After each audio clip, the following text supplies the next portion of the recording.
이번에는 승리의 정반합 시간입니다. 투자 아이디어를 정반합을 통해서 알아내도록 하겠습니다. 오늘은 조기준 MBN 골드 매니저 함께합니다. 안녕하세요. 네, 안녕하십니까. 네. 오전에는 이제 원전이었다가 오후에는 농기계로 바뀌는 만큼 국정과제 내지는 테마가 굉장히 빠르게 선순환되고 있기 때문에 오늘은 3개가 아니라 4개의 이슈로 짤막짤막하게 빠르게 저희들이 짚어보도록 하겠습니다. 네. 핵심 위주로 가볼까 하는데요. 첫 번째 이슈는 원전부터 한번 살펴볼게요. 원전이 이제 국정과제가 발표되면서 아무래도 그 전부터 계속 원전에 대한 얘기가 나왔는데 오늘 또 오전에는 또 원전이 다시 한번 이제 뭐 정책 수혜주로 다시 올라오고 있는데 지금 담아도 될지 요거 한번 저희가 빠르게 알아보도록 하겠습니다. 담아도 된다. 좀 정책이 많이 반영됐다. 단기적으로는. 그래서 반 이렇게 들어주시면 되겠습니다. 하나, 둘, 셋. 의견이 갈렸네요.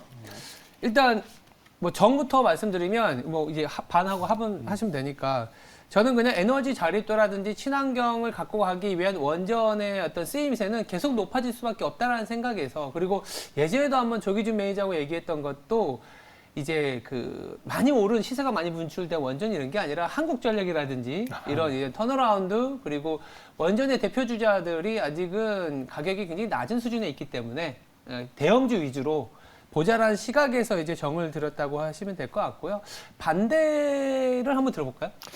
근데 이제 반대는 그렇게 얘기하시면 저는 이제 또 정일 수도 있는데. 그렇죠. 일단 많이 오른 조식들은 보면은 지금 이제 보성파워텍이나 일진파워라 이런 것들이 이제 전고점을 뚫지를 못하고 있거든요. 그래서 그렇죠. 전고점 박스권에서 계속 부딪히고 거기서 밀리고 있고, 유일하게 이제 오른 게 이제 저는 휴림 로봇이 로봇인 줄 알았더니 지금 오늘 봤더니 휴림 로봇과 우진이 원전 해체로 그렇지 그렇군요. 않고는 이렇게 올라갈 수 있나 싶은데. 네. 그래서 지금 현재 다른 종목보다 우진과 해체 관련해서 사실은 다른 이제 그 외에도 한전기술, 한전 KPS라든가 아까 얘기한 대로 그런 종목들은 괜찮겠지만 그렇지 않은 그전에 이제 개인들이 대부분 많이 선호하고 매매했던 종목은 박스권 상단의 과열 국면이 아닌가라는 생각에서 저는 반대를 들었습니다. 그러면 사실은 저희가 이게 어떻게 이제 질문을 나누다 보니까 네네. 정이나 반으로 나눈 거지. 네네. 사실 이제 정책주라는 게 대부분 이런 테마일 거예요. 그렇죠. 너무 빨리 올라간 중소형주들이 있고 이제 실제로 정책이 나오면 오히려 실적이 뭐랄까 소위 말해서 나올 수 있는 그렇죠. 종목, 그리고 대형주가 이렇게 조금은 바통을 이어가는데 뭐 저도 사실은 비슷한 생각이거든요. 그럼 합을 바로 이끌어 볼까요? 아니면 뭐 원전에서는 또 이런 종목을 좀 봐야 된다 정도까지 한번 같이 곁들여 주시면 감사할 것 같습니다. 네, 합을 도출하자면은 일단 이제 가장 뜨거웠던 개인들이 선호하는 종목, 과열권의 종목을 제외하고요. 아까 얘기한 대로 한전 KPS, 한전기술, 그다음에 또 오르비텍 또 사실은 잘 많이 안 올랐거든요. 그다음에 가장 수혜주가 사실은 저는 두산 에너빌리티 아닌가 생각하는데. 두산중공업이죠. 네, 두산중공업, 과거에 두산중공업이 가장 수혜주기 때문에 이제 이런 주식들은 이제 나중에 기관과 외국인들이 매수를 하면은 가장 우선적으로 매수할 종목이기 때문에 이런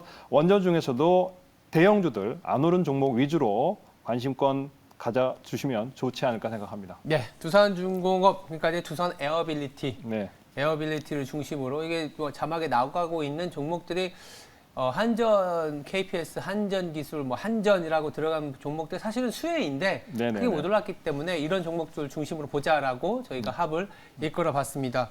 빠르게 이제 두 번째 이슈로 넘어가 보면 사실 지난주 금요일부터 삼성전자가 4% 오르고 엊그제 조금 눌리다가 또 오늘 또 오르고 그러면서 드디어 이제 국내 반도체의 대장격인 삼성전자와 하이닉스가 올라가기 시작하면 또 중소형 반도체 그동안 많이 올랐지만 또 동생들은 올랐지만 형이 올라가면 또 동생도 올라갈 수 있는 거 아니냐 이런 생각들도 있더라고요. 그래서 봐도 된다라고 하면 정이고 이제 또 형님이 올라갈 땐 또 뭐 또 다른 것들이 또 시속 게임이 될 수 있기 때문에 좀 고민이 된다라면 반으로 들어주시면 됩니다. 자, 하나, 둘, 셋. 정. 반도체에 대해서는 또 의견이 같네요. 네네. 이것도 또 빠르게 의견이 나올 것 같은데 일단 반도체에 대해서의 시각을 좀 매니저님 말씀해 주세요. 근데 이제 저는 사실은 뭐 반도체는 대형주만 가는 게 아니고 그렇죠. 소부장도 저는 같이 가지 않을까. 그렇죠. 근데 지금 이제 저는 이제 소부장 중에 안 간 소부장도 많이 있고 사실. 그런가요? 네, 그러니까 반도체가 너무나 전공정, 후공정, 뭐 소재. 많죠. 그래서 그러니까 제 사실은 네. 다 간다고 할 수는 없고 네. 일단 이제 삼성전자랑 하이닉스는 이제 상승을 할 텐데 유일하게 이제 우리 바이든이 방안에 맞춰서 사실은 외국인들도 지금 오늘도 800억 외국인이 매수인데 네. 미 대통령이 방한하는데 미국 펀드에서 계속 팔까 싶어서 제가 보기에는 최근에 외국인 매도가 줄어들면서 그 다음에 사실은 엊그제 보면은 이제 정부에서 이재용 사면 얘기가 있었거든요. 근데 네, 그건 좀 안 됐죠. 그러니까 안 돼서 네. 지금 사실 그것만 있었으면 제가 보기에는 굉장히 오늘도 강했을 텐데 네. 그것 때문에 약했기 때문에 그래도 외국인 매수와 이제 돌아간 외국인들이 이제 팔질 않고 사고 있고 기관도 이제 매도를 멈췄기 때문에 반도체 대장주들이 우선적으로 움직이지 않을까라는 생각을 해보고 있습니다. 저도 사실 비슷한 생각이에요. 이제 어떻게 보면 실적이라는 변동성 우려가 좀 있었는데 대형주는 미리 좀 네. 뭐 매를 맞았죠. 사실 1분기 때 실적이 굉장히 잘 나왔음에도 불구하고 못 움직이다가 삼성전자가 실적 발표하고 나서 이제 NDR이라 그래서 이제 투자자들을 위해서 이렇게 IR 활동을 직접 가서 하는 것들이 있거든요. 굉장히 적극적으로 얘기를 했나 봐요. M&A도 열심히 할 것이다. 그리고 현금 흐름 같은 것도 우리는 이만큼 나오는 회사가 어디 있느냐 하면 찾아보면 사실 없거든요. 그러니까 밸류에이션도 이제 PBR이 1.2배가 안 되는 수준이기 때문에 이 정도면 사실 삼성전자 소위 말해서 쇼칠 필요가 있겠냐 이런 의견이 굉장히 강합니다. 당장 올라가는 건 아니더라도 하방 리스크가 굉장히 제한적인 것 같다. 그러면 삼성전자가 좀 중심을 잡아주고 그래도 또 엄청 많이 하락한 이제 하이닉스 같은 경우에는 이제 PBR이 1배도 깨질 위기였거든요. 그래서 삼성전자, 하이닉스, 전자닉스라고 하는 우리나라의 대들보 같은 반도체가 잡아주게 되면 안 그래도 소부장은 사실 우리나라의 그 반도체 캐펙스 아니더라도 글로벌 캐펙스의 힘을 얻어가는데 국내 어떤 반도체까지 같이 가면 말씀하신 것처럼 안 오른 이제 반도체 소부장들도 같이 갈 수 있지 않겠냐 이런 생각도 듭니다. 그래서 제가 이제 궁금한 거는 자 이제 정정이니까 그렇다면 아까 중소형 중에 좀 유의미하게 보시는 것들이나 그런 걸 이제 한번 여쭤보고 싶어요. 저는 이제 솔직히 이제 그 매출이 느는 두 종목 한 세네 종목인데 사실 네. 칠러 그래서 사실 유니셈과 GST는 실적이 굉장히 좋은데도 유니셈하고 GST. 예, GST가 이제 실적이 좋으면서도 시총 3, 4천억에서 계속 멈춰 있고 매출액도 괜찮은 회사들 네. 두 개가 있는데 그게 안 가고 있고요. 네. 또 하나는 이제 한양 디지텍이라는 주식이 있습니다. 한양 디지텍. 디지텍이라는 사람들이 잘 모르는데 이게 이제 매출이 계속 2배 더블로 나오고 있는데 요게 이제 모듈, 예, 디램 모듈을 하고 있습니다. 그래서 서버용 모듈과 PC용 모듈을 하고 있는 회사인데 이제 이게 베트남 공장에서 완공하면서 한양 디지텍 오늘도 지금 상승을 하고 있는데 이게 지금 기관들이 굉장히 그 소형주 중에 담고 있고요. 또 하나는 이제 인텍플러스라는 종목인데 이제 이게 고영이라는 데가 시총이 검사 장비 중에 1조가 넘는데 네. 인텍플러스가 검사 장비 중에서 지금 시총이 2, 3천억밖에 안 되는 회사인데 지금 매출이 계속 늘어나고 있습니다. 그래서 3D 검사 장비거든요. 그래서 네. 반도체 검사 장비 중에 아까 얘기한 인텍플러스라든가 유니셈, GST, 한양 디지텍 이런 종목들도 한번 관심권 가지고 매매를 해보셔도 어떨까 생각합니다. 알겠습니다. 일단 종목까지 나왔기 때문에 정정에 대한 합 한번 이끌어 보겠습니다.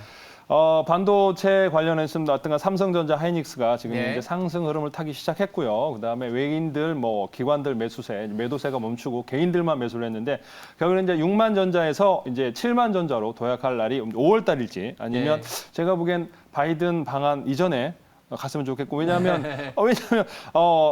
이제 삼성, 현대, SK 그룹들이 만나는데 하더라고요. 이제 네. 사실 계속 조금 6만 전자로 있으면 좀 그렇지 않습니까? 그래서 투자도 할 텐데 미국에다가 투자 요청할 텐데 이제 그런 기회에서 아마 외국인 매수와 기관 매수가 들어오지 않을까 그래서 20일 이전에는 다시 7만 전자를 안착하고 그다음에 다른 중소형 단도 같이 끌고 가지 않을까 생각합니다. 여러 가지 이제 방미를 준비하면서 그림을 좀 그려놓겠죠. 삼성전자도. 네, 이렇게 좀 정리를 해보겠습니다. 세 번째 주제는 건설주예요. 건설주가 사실 연초반에는 어쨌든 누가 되더라도 당시에 윤석열 후보 그리고 이재명 후보가 되더라도 공급은 늘어난다 하면서 좀 올랐었거든요. 그 후로는 조금 이제 이거 정책 수혜주답지가 않다라는 얘기들이 많은데 원가율이 좀 올라오는 부분들도 있는 것 같고 정말 공급이 얼마나 빨리 늘어날 것이냐라는 고민도 있거든요. 그러면 이제 건설주 지금 봐야 된다라는 생각에서는 조금 더 기다려보자라는 거에선 반이라고 들어주시면 됩니다. 자, 하나, 둘, 셋. 저희 갈렸네요. 건설주 일단은 지금 타이밍은 나쁘지 않게 보시는 거죠? 네네네. 네.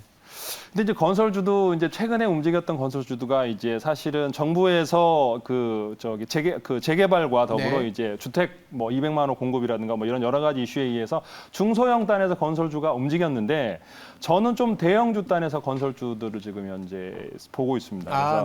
그래서 앞으로 이제 해외 수주가 그다음에 아까 얘기한 대로 지금 오늘 아까 에버다임이나 이런 것들이 이제 우크라이나 이제 재건축 관련해서 이제 올라가는데 사실 거기 가서 에버다임이 할 게 뭐가 있을까요? 장비 수출하겠지만 사실 삼성물산이나 현대건설이나 GS 뭐 DL, ENC 이런 데가 가서 이제 수주를 하지 않을까 생각이 됩니다.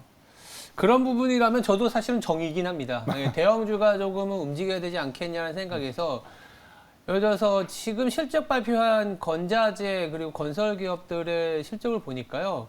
사실 원가 부담이 말로만 있을 거다 했는데 상당히 높더라고요. 높아갖고 이게 우리가 지금 당장은 또 분양가 상한제를 시행하고 있지 않습니까? 그래서 마진이 나올 수가 없기 때문에 적극적으로 이제 주택 공급을 늘리는 거에 대해서 좀 약간 반색을 하고 있는 상황인 것 같기도 해요. 그런데 기본적으로는 이제 윤석열 정부가 출범하고 나서는 또다시 우리나라의 가장 핫한 주제는 또 부동산일 수밖에 없고 부동산과 관련된 뉴스가 나올 때는 또 국토부 장관이 또 원희룡 국토부 장관 후보가 또 되면은 그동안에 있었던 내용들을 다시 정리되면서 대형 건설사 위주로 가지 않겠냐는 생각에서 사실은 반을 둔 거는 1분기 실적 시즌에 변동성이 있기 때문에 지금 당장이라기보다는 좀 출범하고 밑그림이 나오고 나서 들어가도 그때의 진입을 해도 늦지 않겠다라는 측면에서 말씀을 해줬습니다. 그리고 또 하나 저도 약간 고민이 되는 게 오늘 아침에 뉴스를 보니까 에너지 가격이 많이 높아졌잖아요. 그러니까 참 이 중동이 1970년대 후반에 우리가 중동 건설 붐이 있었잖아요.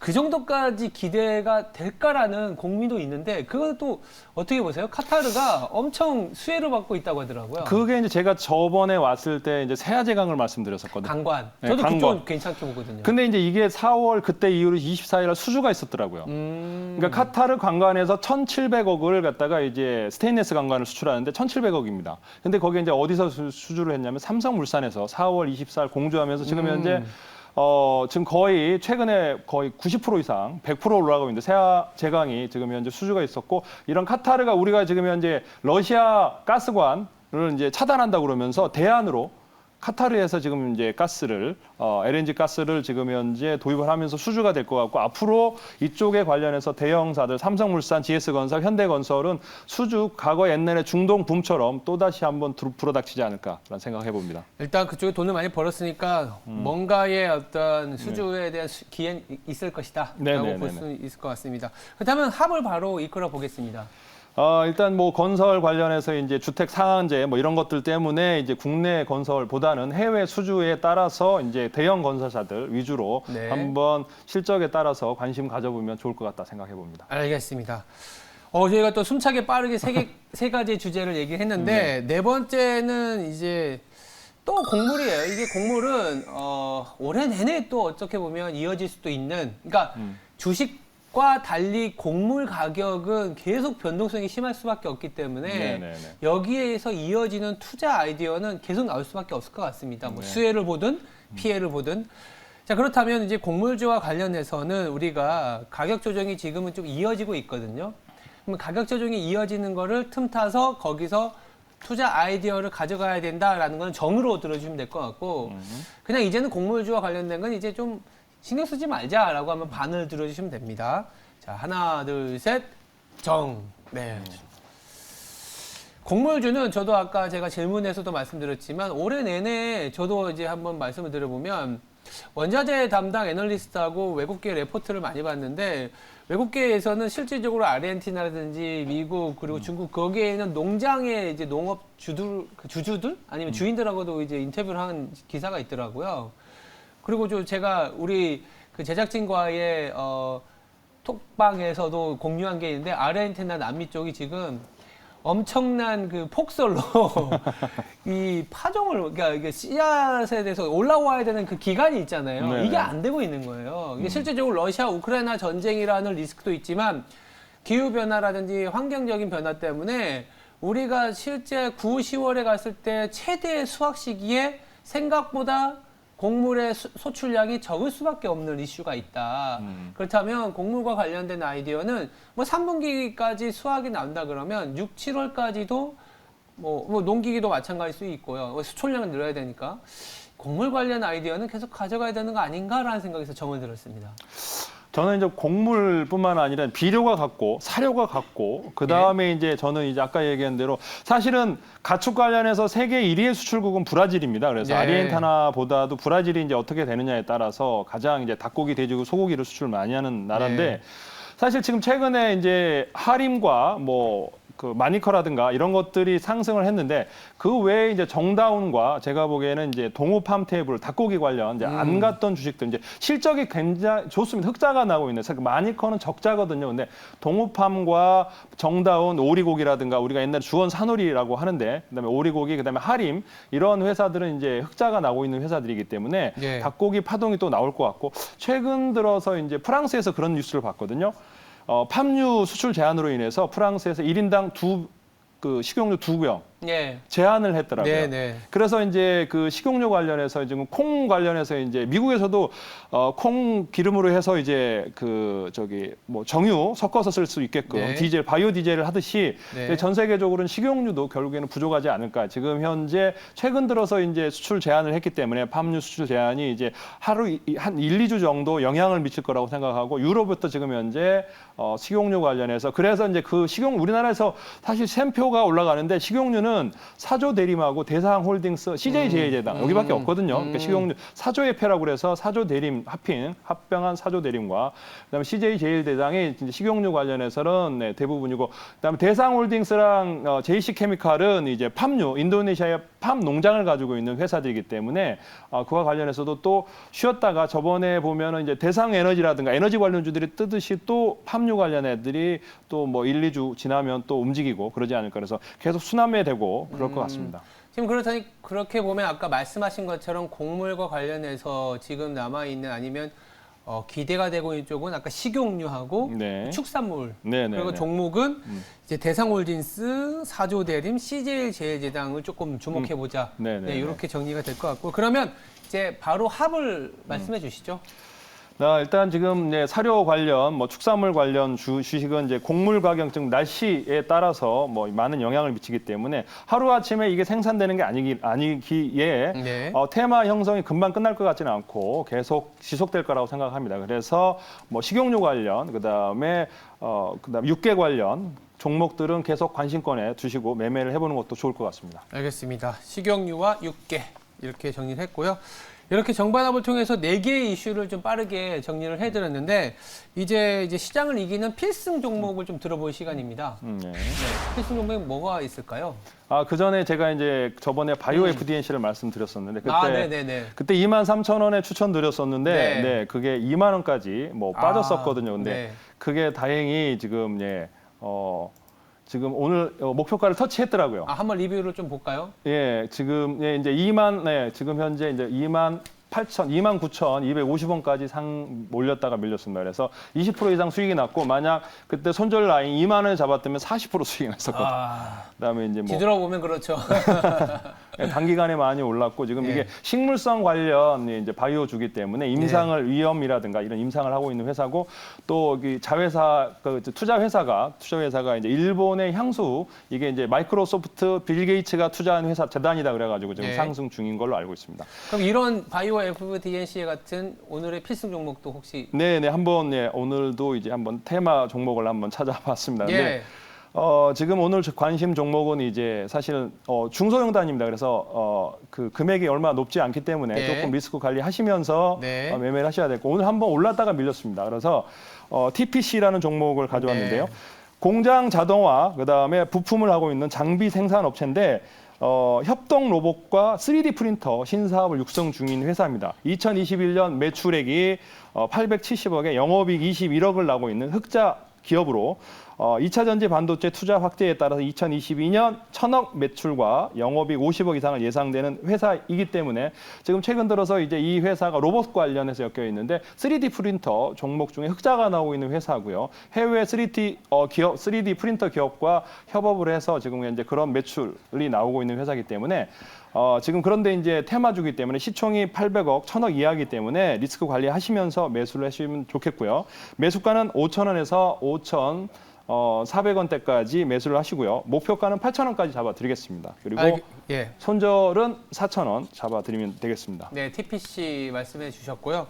오늘 매니저님 무료 방송 있으시죠? 네, 오늘 이제 4시부터 5시까지 매경 MBN 골드에서 무료 네. 방송하고 있고요. 유튜브에서도 검색 가능합니다. 그래서 오늘 이제 상승한 바이오 FDNC라든가 TPC라든가 그 외에 못한 종목들 얘기 드리는 시간을 갖도록 하겠습니다. 알겠습니다. 오늘 무료 방송 있으시기 때문에 TPC 그리고 전체적인 시장 얘기까지 한번 다시 해주시기 바랍니다.